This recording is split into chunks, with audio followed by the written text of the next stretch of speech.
நண்பர்களே வணக்கம். ஆண்டாள் இது இயற்பெயரா காரணப்பெயரா தெரியாது. நாச்சியார் என்ற மற்றொரு பெயரும் உள்ளது.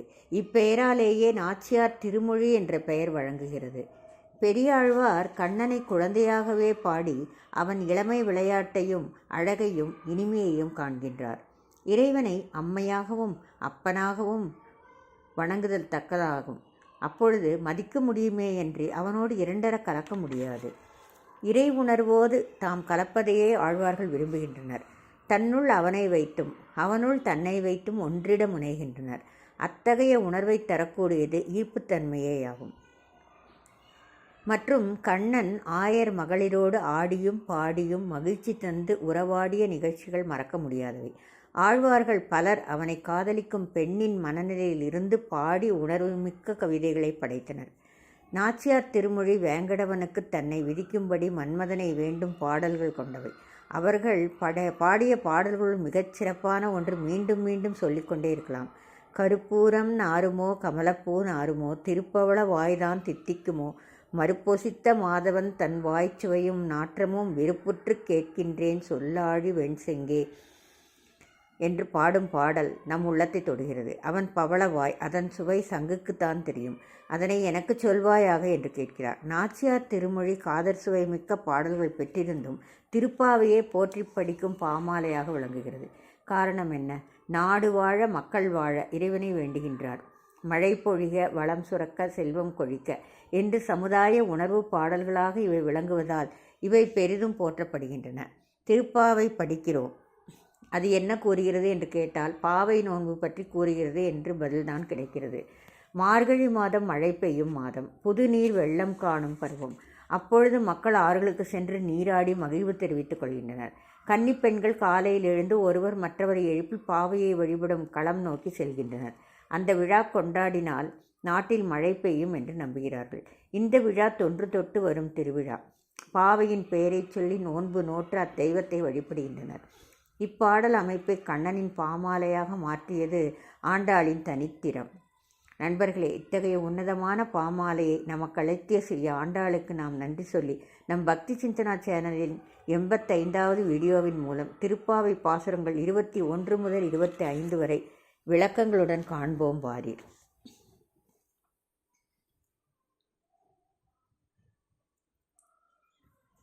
ஏற்ற கலங்கள் எதிர் பொங்கி மீதளிப்ப மாற்றாதே பால் சொரியும் வள்ளல் பெரும் பசுக்கள் ஆற்ற படைத்தான் மகனே நீ அறிவுராய் ஊற்ற முடையாய் பெரியாய் உலகினில் தோற்றமாய் நின்ற சுடரே துயிலேழாய் மாற்றார் உனக்கு வலி தொலைந்து உன் வாசற்கண் ஆற்றாது வந்துன் அடிபணியுமா போலே போற்றியம் வந்தோம் புகழ்ந்தேலோரெம்பாவாய். கறக்கும் நேரமெல்லாம் பாத்திரங்கள் நிரம்பி வழியும் வகையில் பாலை சுரக்கும் வள்ளல் தன்மை கொண்ட பசுக்களுக்கு உரிமையாளரான நந்தகோபனின் மகனே, கண்ணனே, நீ எழுவாயாக. வேதங்களால் போற்றப்படும் வலிமையானவனே, அந்த வேதங்களாலும் அறிய முடியாத பெரியவனே, உலகிற்கே ஒளிக்காட்டும் சுடரே, துயில் எழுவாயாக. உன்னை எதிர்த்தவர்களெல்லாம் வலிமை இழந்து உன் வாசலில் உன் பாதத்தில் விழ காத்து கிடப்பது போல நாங்களும் உன் திருவடியை புகழ்ந்து பாட காத்திருக்கிறோம். எங்கள் வேண்டுகோளை ஏற்பாயாக. மன்னாதி மன்னர்களெல்லாம் உன் காலில் விழ காத்து கிடப்பது உன்னிடம் உள்ள பயத்தால். ஆனால் நாங்கள் அவர்களைப் போல பயந்த சுபாவம் உள்ளவர்கள் அல்ல. நாங்கள் வா என்று அழைத்தால் நீ வந்தாக வேண்டும். வர மறுத்தால் உன்னை எங்கள் அன்பென்னும் கயிறால் கட்டி போட்டு விடுவோம். அப்போது நீ தப்பவே முடியாது என்கிறார்கள் ஆயர்குலப் பெண்கள். ஆம், ஆண்டாள் மாலைக்குள் புதைந்து கிடந்த ஒரு தலைமுடியால் அவனை கட்டி போட்டு விட்டாளே, அந்த ரங்கநாதன் அவளிடம் வசமாக சிக்கிக்கொண்டானே. இதுதான் பக்தியின் உச்சநிலை. பகவானிடம் நம்மை அர்ப்பணித்து விட்டால் அவர் நம்மிடமிருந்து தப்பி ஓட முடியாது என்பது இப்பாடலின் உட்கருத்து. அங்கண்மாஞாலத்து அரசரபீமான பங்கமாய் வந்து நின் பள்ளி கட்டீர்கீழே சங்கமிருப்பார் போல் வந்து தலை பெய்தோம் கிங்கிணிவாய் செய்த தாமரை பூ போல செங்கண் சீருகச்சி ரதேயம் மேல் விழியாவோ திங்களும் ஆதித்யனும் எழுந்தாற்போல் அங்கண் இரண்டும் கொண்டு எங்கள் மேல் நோக்குதியேல் எங்கள் மேல் சாபம் இழிந்தேலோரெம்பாவாய். கண்ணா, எங்களை விட உயர்ந்த வீரர்கள் இருக்கிறார்களா என தங்களை பற்றி பெருமையடித்து கொண்டவர்களும் இந்த பரந்த பூமியை ஆட்சி செய்தவர்களுமான அரசர்கள் மிகுந்த பணிவுடன் உன் பள்ளி கொண்டுள்ள கட்டிலை சுற்றிலும் சத்சங்கத்துக்கு வந்த பக்தர்கள் போல் காத்து நிற்கிறார்கள். அவர்களைப் போல் நாங்களும் உங்கள் அருகில் நிற்கிறோம். எங்கள் மீது கிண்கிணி என ஒலிக்கும் சிறுமணியின் வாய் போலவும் தாமரை பூ மெதுவாக மலர்வது போலவும் உன் சிவந்த தாமரை கண்களை சிறுகச் சிறுகத் திறந்து விழிக்க மாட்டாயா? சந்திரனும் சூரியனும் உதித்தது போல அந்த கண்களை கொண்டு எங்களை பார்ப்பாயானால் எங்கள் மீதுள்ள எல்லா பாவங்களும் சாபங்களும் தீர்ந்துவிடுமே. இறைவனின் கடைக்கண் பார்வை பட்டால் போதும், சாபங்கள் கருகி போகும். எப்படி அவனது பார்வையை நம்மீது திருப்புவது? மிக எளிதாக ஆண்டாள் பாடிய திருப்பாவையின் பாடல்களையும் மார்கழியில் மட்டுமல்ல எந்நாளும் பக்தியுடன் படித்தால் போதுமே. அதற்கு அவகாசம் இல்லையா? அவள் சொல்லியிருக்கிறாளே, இந்த பாவையில் கோவிந்தா விக்ரமா போன்ற எளிய பதங்களை அவற்றை சொன்னாலே போதுமே, அவனது பார்வை பட்டுவிடும்.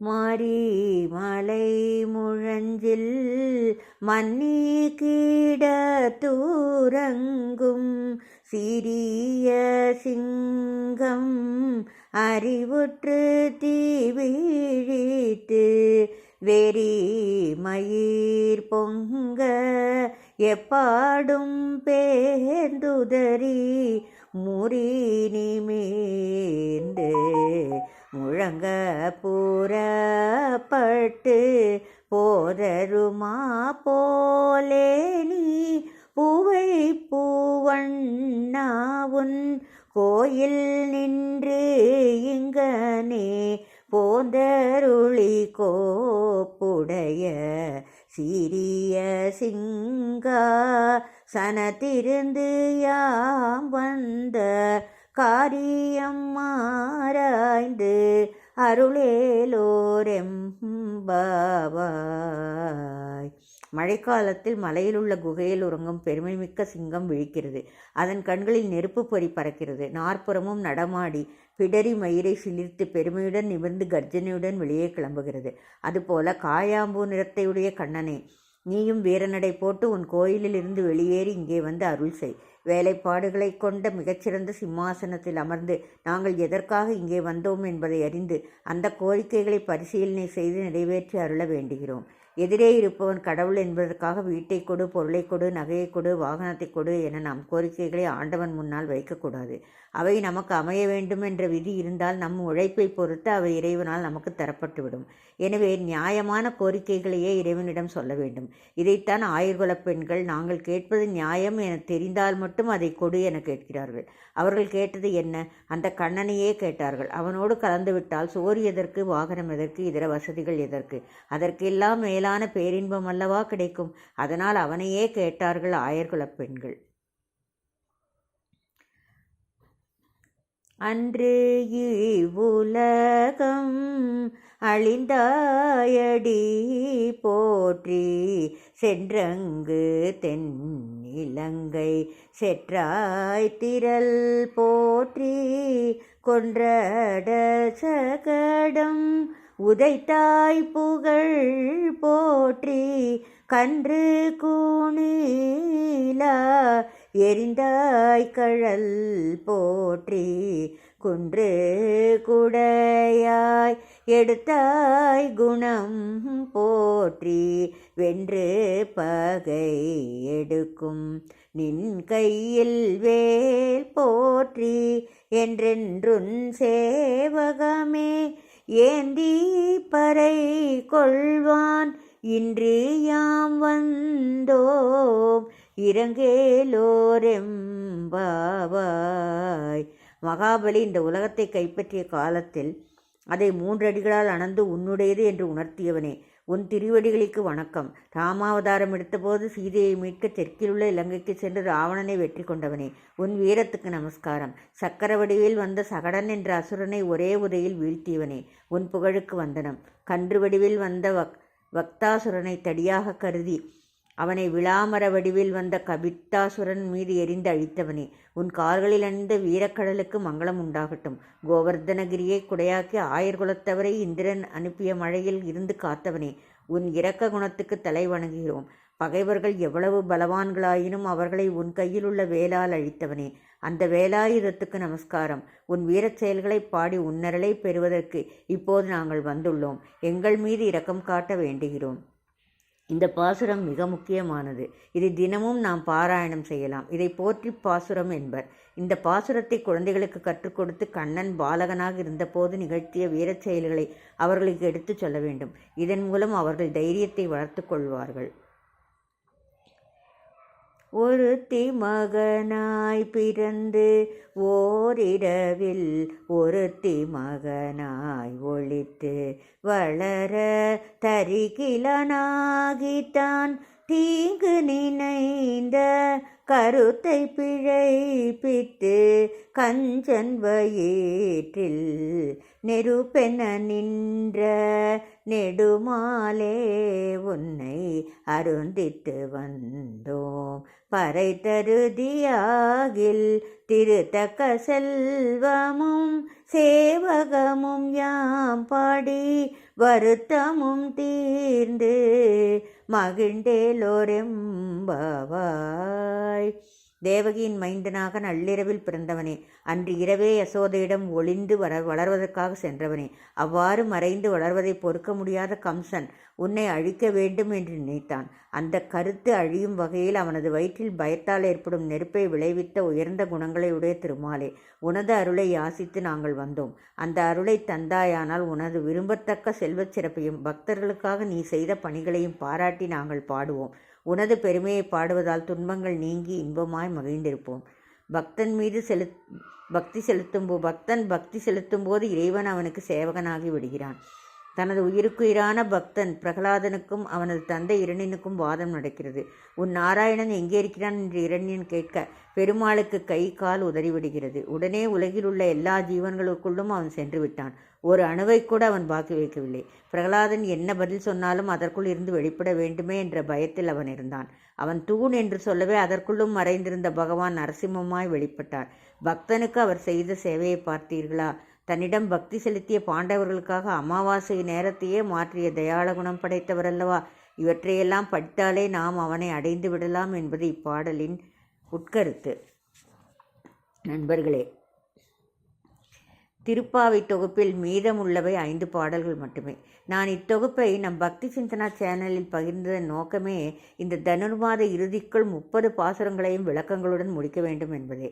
ஆனால் ஒரு சில தவிர்க்க முடியாத காரணங்களால் மீதமுள்ள 5 பாடல்களை நமது அடுத்த வீடியோவில் பகிரும்படியாகிவிட்டது. எனவே மீதமுள்ள 5 பாடல்களை நாம் நம் அடுத்து வரும் வீடியோவில் காலதாமதமின்றி காண்போமாக என்று கூறி முடித்துக் கொள்கிறேன். நன்றி, வணக்கம்.